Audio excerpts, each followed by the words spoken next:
Hello everyone and welcome to my channel knowledge fusion. Last के एक दो videos में हमने समझा था कि असेंडिंग और डिसेंडिंग ऑर्डर में हम डिजिट्स को कैसे अरेंज करते हैं। आज मैं थोड़ा सा डिफरेंट क्वेश्चन लेके आया हूं। आज हम पढ़ने वाले हैं कि आर्मस्ट्रांग नंबर क्या होता है। तो पहले आप एक क्वेश्चन लिख लीजिए जो 10th बोर्ड्स और 8th और 9th के एग्जाम्स में आता है। Write a program to input a number, calculate and print, calculate and print, check and print whether the given number is an Armstrong number or not। ठीक है, तो अब मैं एक एग्जांपल लेके आपको समझाऊंगा कि आर्मस्ट्रांग नंबर क्या होता है। आइए देखते हैं। फॉर एग्जांपल मैंने ले लिया नंबर 153। ठीक है, सबसे पहले हम इसकी डिजिट्स काउंट करेंगे। इसकी डिजिट्स कितनी होंगी? 3।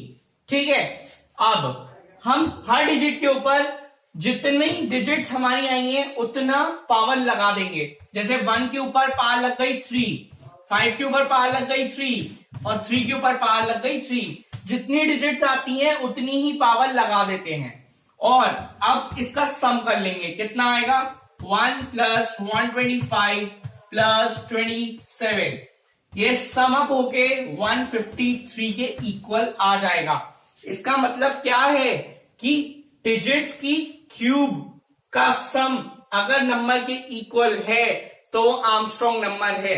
ध्यान से नोट कीजिएगा एक बात, मैंने यहाँ पे क्यूब वर्ड यूज किया था। अभी क्यूब इसलिए यूज किया था क्योंकि मेरी डिजिट्स 3 थी।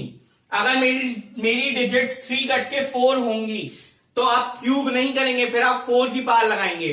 अगर 5 होंगी तो 5 की पावर लगाएंगे। जितनी डिजिट्स होंगी उतनी ही पावर लगेगी। ठीक है, तो अब मैं इस क्वेश्चन को आपको बताता हूं कि जावा में हम कोड कैसे करते हैं। ठीक है, एक से ये देखिए। अब सबसे पहले मैंने यहां कुछ एग्जांपल्स लिए हैं जो मैं आपको दिखा देता हूं। 0 से लेके 9 तक के सारे नंबर्स आर्मस्ट्रांग नंबर होते हैं। ऐसा क्यों? 0 सिंगल डिजिट है, 0 की पावर 1, 0 डिजिट आपकी कितनी थी? नंबर आपको कितना था? 0। उसका सम कितना आया? 0। ऐसे ही सारे जो 0 से लेकर 9 तक जितनी भी डिजिट्स हैं सबकी पावर 1 कितनी होगी? वही नंबर होगा। जैसे 7 की पावर 1 7, तो ऑटोमेटिकली सम और नंबर दोनों इक्वल आएंगे। तो 0 से लेकर 9 तक की सारी जो डिजिट्स हैं वो आपकी आर्मस्ट्रांग नंबर होगी। उसके बाद मैंने 3 डिजिट में एग्जांपल लिया 153, जिसकी वर्किंग में आपको करके दिखाऊंगा। और एक 4 डिजिट में मैंने एग्जांपल लिया 1634। और भी एग्जांपल्स होते हैं आर्मस्ट्रांग नंबर के। तो अब हम देखते हैं हम इसको जावा में कैसे कोड करेंगे। सबसे पहले मैंने आपको समझाया है कि जावा की प्रोग्राम की जब भी आप स्टार्टिंग करेंगे तो हमेशा आप क्लास लगाएंगे। ठीक है, उस क्लास को एक पर्टिकुलर प्रॉपर नाम देंगे जो आपके प्रोग्राम से उसको मैच करे। मैंने आर्मस्ट्रांग का क्वेश्चन कर रहा हूं तो मैंने क्लास को नाम दिया है आर्मस्ट्रांग। ठीक है, उसके बाद मैंने लगाया है कर्ली ब्रेस। ठीक है, उसके बाद हम मेन फंक्शन लगाते हैं। मेन फंक्शन क्या करता है? हमारी प्रोग्राम को प्रोसेस करने में हमारी हेल्प करता है। ठीक है, अब क्वेश्चन में था कि write a program to input a number. अब इनपुट अ नंबर था तो मैंने इंट n ले लिया ताकि यूजर एक नंबर इनपुट कर सके। उसके लिए वेरिएबल दे दिया मैंने n। कौन सी डेटा टाइप का? इंट, यानी इंटीजर डेटा टाइप का। उसके बाद मैंने कर्ली ब्रेस लगाया। यहां तक हमारा स्टेप 1 कंप्लीट हो गया। अब मैंने आपको बताया था कि स्टेप 2 में हम वो वेरिएबल्स लेते हैं जो हमें प्रोग्राम को हमारी सॉल्व करने में हेल्प करें। तो मैंने यहाँ पे 1 2 3 4 5 वेरिएबल्स लिए हैं। आर, सबसे पहले आपको बताऊं, एक एक वेरिएबल को समझा देता हूं। आर मैंने लिया है एक एक डिजिट को एक्सट्रैक्ट कराने के लिए। S equals to 0। एस की इनिशियल वैल्यू कितनी है? 0। तो मैंने एस लिया है जो सम करेंगे हम नंबर्स का, जो उनका क्यूब या पावर 4 करके जो सम करेंगे वो मैं एस में स्टोर करूंगा। नम मैंने डुप्लीकेट लिया है उस नंबर का जो यूजर इनपुट करेगा। ठीक है, n1 मैंने लिया है एक और डुप्लीकेट, वो ही उसी नंबर का जो यूजर इनपुट करेगा। ठीक है, और एक मैंने लिया है c इक्वल्स टू 0। काउंटर लिया है जो डिजिट्स को काउंट करेगा कि हमारी नंबर ऑफ डिजिट्स कितनी है। तो अब इस क्वेश्चन को स्टार्ट करते हैं। सबसे पहले मैं वैल्यूज लिख लेता हूं। फॉर एग्जाम्पल मानिए कि यूजर ने वैल्यू इनपुट की है 153। ठीक है, तो अब n में मैंने डाल दिया 153। उसके बाद नम में हमारी क्या वैल्यू जाएगी? जो n की वैल्यू है। तो 90 हमारी वैल्यू जाएगी 153। उसके बाद n1 इजिकल्स टू n है, तो n1 में भी हमारा कितना स्टोर हो जाएगा 153। उसके बाद अब हम यहां आएंगे और मैंने देखिए यहां पे दो वाइल के लूप चलाए हैं, एक लूप यहां से लेके यहां तक और एक लूप यहां से लेके यहां तक। पहला जो मेरा वाइल का लूप है वो नंबर ऑफ डिजिट्स कैलकुलेट करेगा और दूसरा जो मेरा वाइल का लूप है वो जो मेरा सम है वो कैलकुलेट करेगा। ठीक है, तो पहले देखते हैं कि कैसे नंबर ऑफ डिजिट्स हम कैलकुलेट करेंगे। 153 is not equal to 0, condition आपकी ट्रू है, हाँ ट्रू है। अंदर आएंगे n is equals to n divided by 10। जब 153 को 10 से डिवाइड करोगे तो आपका क्वेश्चन आएगा 15।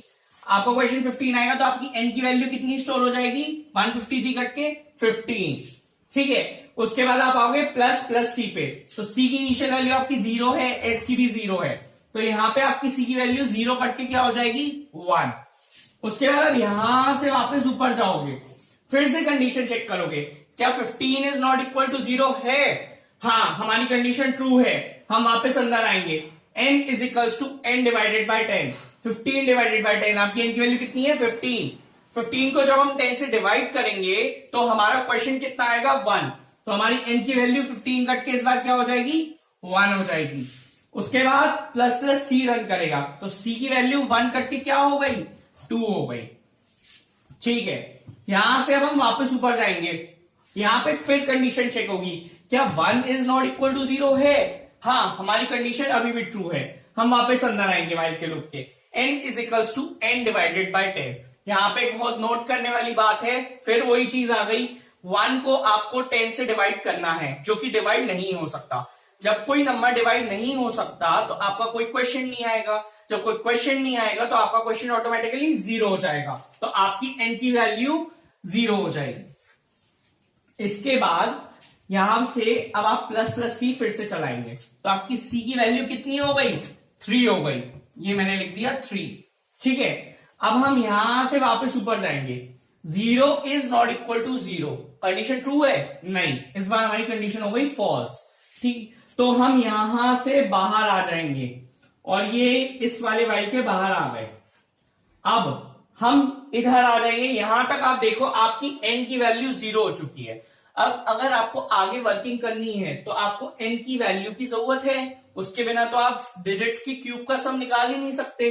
तो आप क्या करोगे, इसलिए मैंने 2 डुप्लीकेट लिए थे, अब हम n1 से वर्किंग करेंगे, वैल्यू तो वही है ना, बस उसका डुप्लीकेट ही तो है।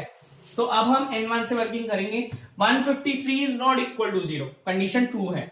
हम अंदर आएंगे, r is equals to n1 modulus 10। 153 modulus 10 करने पे मॉडुलस में हमेशा रिमाइंडर आउटपुट आता है, तो 153 को जब आप 10 से डिवाइड करोगे तो वो 15 टाइम्स जाएगा और आपका रिमाइंडर कितना बचेगा 3 बचेगा, तो आप r में क्या लिख दोगे 3 लिख दोगे।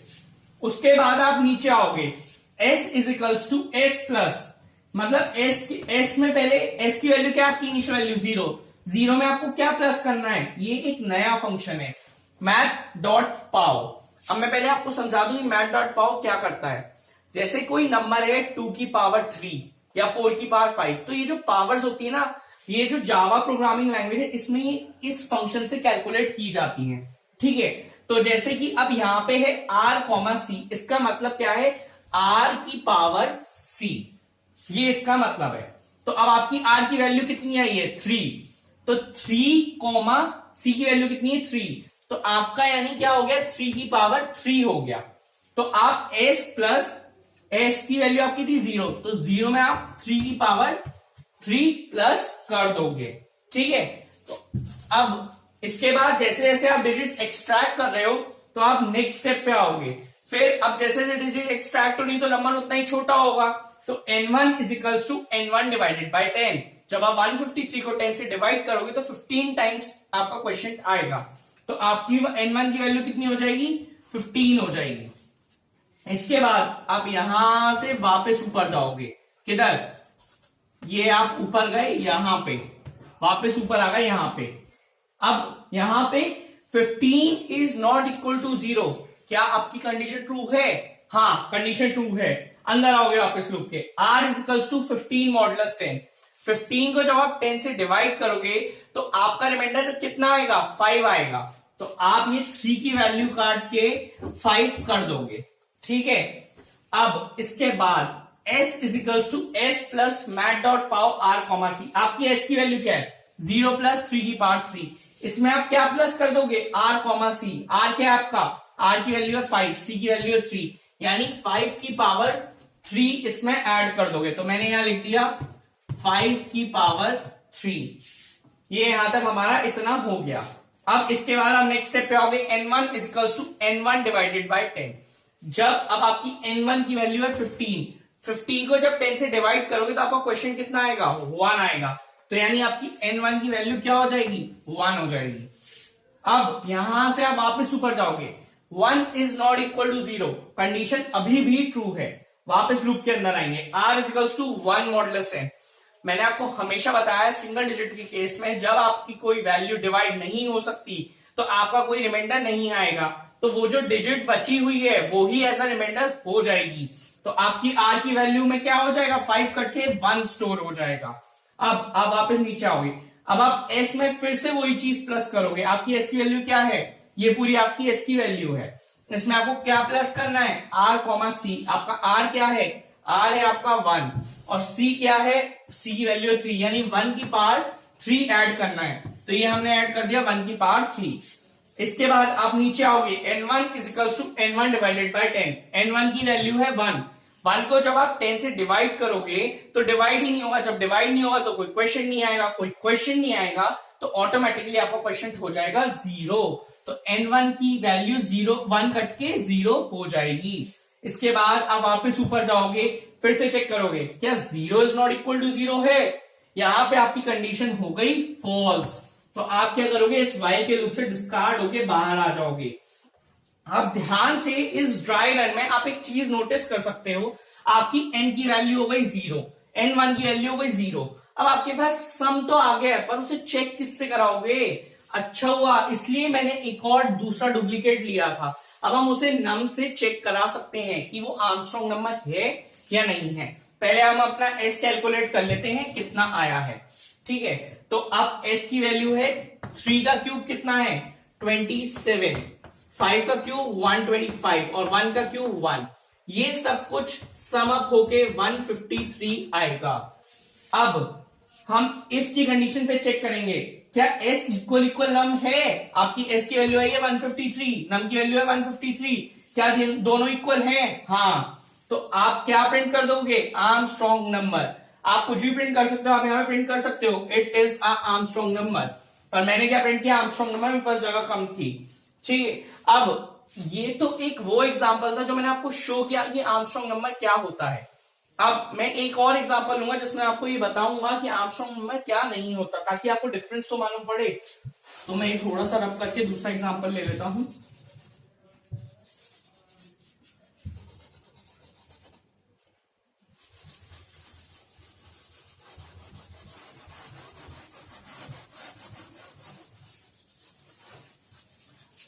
इस एग्जाम्पल को लेने के बाद इसकी कुछ की पॉइंट्स हैं जो मैंने अभी आपको नहीं बताए हैं, जो मैं इस एग्जाम्पल को सॉल्व करने के बाद बताऊंगा। तो ध्यान से सुनिएगा। अब मैंने मान लीजिए अब यूजर ने इनपुट किया है, n की वैल्यू 22 ले लेते हैं। तो यहां n की वैल्यू 22 हो गई, n1 की वैल्यू भी 22 हो जाएगी और num की वैल्यू भी 22 हो जाएगी। आपकी जो s की इनिशियल वैल्यू है 0 है और c की भी इनिशियल वैल्यू 0 है। अब मैंने बहुत सिंपल प्रोसेस था आपको डिजिट्स काउंट करके बताया था, तो अब मैं दोबारा बता नहीं रहा। बस इतना है कि जब आपकी n की वैल्यू 0 होगी तो आपका ये लूप फॉल्स होके बाहर आ जाएगा। तब तक आपकी c की वैल्यू कितनी आ जाएगी 22 को जब आप सॉल्व करेंगे तो 2 डिजिट्स आएंगी, यानी 0, 1 और 2। ये आपकी c की वैल्यू 2 आ जाएगी। अब while n1 is not equal to 0, n1 कितना है 22 is not equal to 0, r is equals to n1 modulus 10। 22 modulus 10 जब आप सॉल्व करोगे तो आपका रिमाइंडर आएगा 2। तो आपकी r की वैल्यू कितनी हो जाएगी 2। उसके बाद हम नेक्स्ट स्टेप में आओगे, s is equals to s plus यानी 0 plus math dot pow r comma C. r comma सी यानी r की वैल्यू आपकी क्या है 2 और c की वैल्यू क्या है 2, यानी 2 की पावर 2। 0 में आप अपना 2 की पावर 2 ऐड कर दोगे। इसके बाद आप जैसे जैसे नंबर एक्सट्रैक्ट कर रहे हो छोटा भी होगा, तो n1 is equals to n1 divided by 10, 22 divided by 10 करोगे तो आपका क्वेश्चन आएगा 2। तो n1 में आपकी ये 22 वैल्यू कट के 2 स्टोर हो जाएगा। इसके बाद आप वापस यहां ऊपर आओगे, फिर से चेक करोगे क्या 2 इज नॉट इक्वल टू 0 है, कंडीशन अभी भी ट्रू है, वापस अंदर आओगे, r is equals to n1 modulus 10। अब आप जब 2 को 10 से मॉडुलस करोगे तो वो डिवाइड नहीं होगा, तो जब अब सिंगल डिजिट बच रही है तो सिंगल डिजिट ही आपका एज अ रिमाइंडर मानी जाएगी। तो r की वैल्यू फिर से 2 कट के क्या हो जाएगी, 2 हो जाएगी। इसके बाद नेक्स्ट फिर से आओगे, s is equals to s plus आपकी s की वैल्यू है ये, इसमें क्या math dot pow r comma C, r की वैल्यू क्या है आपकी 2, c की वैल्यू क्या है 2, यानी आपको 2 की पावर 2 इसमें ऐड करना है, ये हमने कर दिया 2 की पावर 2 ऐड। इसके बाद आप नेक्स्ट स्टेप पे आओगे, n is equals to n1 is equals to n1 divided by 10। अब आप 2 को 10 से डिवाइड करोगे तो कोई डिवाइड ही नहीं होगा, जब डिवाइड नहीं होगा तो कोई क्वेश्चन नहीं आएगा, तो क्वेश्चन ऑटोमेटिकली 0 हो जाएगा, तो आपकी n1 की वैल्यू भी 0 हो जाएगी। इसके बाद आप वापस ऊपर जाओगे, फिर चेक करोगे क्या 0 इज नॉट इक्वल टू 0 है, नहीं, यहां पे हमारी कंडीशन हो गई है फॉल्स, तो यहां से हम बाहर आ जाएंगे, ये लूप डिस्कार्ड हो गया। अब आप सबसे पहले यहां पे s कैलकुलेट करोगे, आपका कितना आया, 2 का स्क्वायर कितना होता है 4, तो ये आ गया हमारा 4 प्लस 4 किसके इक्वल हो गया 8। ठीक है, तो अब s इक्वल नम, आपकी s की वैल्यू है 8, नम की वैल्यू है 22, क्या 8 इक्वल 22 है, नहीं, यहां पे हमारी कंडीशन फॉल्स हो गई, तो जो आपका एल्स वाला पार्ट है वो प्रिंट हो जाएगा नॉट आर्मस्ट्रॉन्ग नंबर। एक चीज यहां पे ध्यान देने की है, आप इसमें कुछ भी लिख सकते हो, मेरे पास स्पेस कम था तो मैंने लिखा, वरना आप लिख सकते हो it is an Armstrong number, it is not an Armstrong number. ठीक है, मैसेज आप अपने अकॉर्डिंग प्रिंट करा सकते हो। एक इंपॉर्टेंट बात, आप SOPLN यूज नहीं कर सकते क्योंकि ये अलाउड नहीं होता, मैं आपको समझा रहा हूं, सिर्फ इसलिए यूज कर रहा हूं, इस बात को कभी मत भूलिएगा। एक और जरूरी बात, आप जब भी इस क्वेश्चन को करेंगे तो आप ये पार्ट हमेशा लिखेंगे, क्योंकि कुछ बुक्स में ऐसा दिया होता है कि ये पार्ट मिसिंग होता है और आर्मस्ट्रॉन्ग नंबर सिर्फ इतना ही दिया होता है, वो क्वेश्चंस गलत होते हैं। जो प्रॉपर मेथड है आर्मस्ट्रॉन्ग का वो यही है, तो मैं आपको ये सजेस्ट करता हूं कि आपको यही फॉलो करना चाहिए। सबसे पहले डिजिट्स काउंट कीजिए और उसके बाद वर्किंग कीजिए। बुक्स में क्या होता है, आपको सिर्फ इतना पार्ट दिया होता है, तो R, C नहीं लिखते वो लोग, बुक्स में लिख देते हैं R, 3, जो गलत होता है, वो हर नंबर का क्यूब निकाल देते हैं। एक बात बताइए मुझे, अब ये 4 डिजिट नंबर है 1634, इसका क्यूब निकाल के तो ये सॉल्व ही नहीं हो सकता, हमें हर डिजिट की जो वैल्यू है वो 4 रखनी पड़ेगी। एक बार मैं इसका हल्का सा आपको समझा देता हूं कैसे। मैंने 3 का एग्जांपल लिया था, मैं 4 का लेके दिखा देता हूं आपको। 1634 है, 8 डिजिट जब काउंट करेंगे इसका आएगा 4, 1 की पावर 4 प्लस 6 की पावर 4 प्लस 3 की पावर 4 प्लस 4 की पावर 4।